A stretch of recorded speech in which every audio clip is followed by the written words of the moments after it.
قرآن نے عورتوں کی خوبیاں ذکر فرمائی، محصنات الغافلات المؤمنات، تین خوبیاں، پاک دامن، غافلہ، مؤمنہ، یہ تین خوبیاں ہیں، محسنہ، غافلہ، مؤمنہ۔ یہ قرآن نے سورہ نور میں عورتوں کی تین خوبیاں، دنیاوی معاملات میں بے خبر لیکن سبحان اللہ دینی معاملات میں بہت باخبر، دنیاوی معاملات میں بے خبر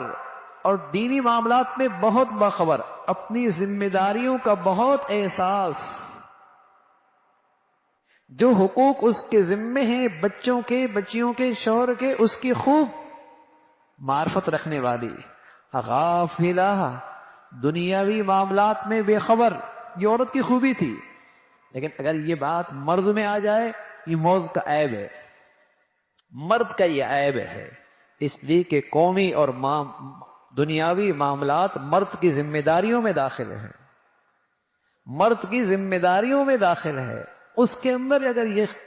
خوبی ہے تو یقیناً خوبی نہیں خامی ہے، عورت کی خوبی ہے۔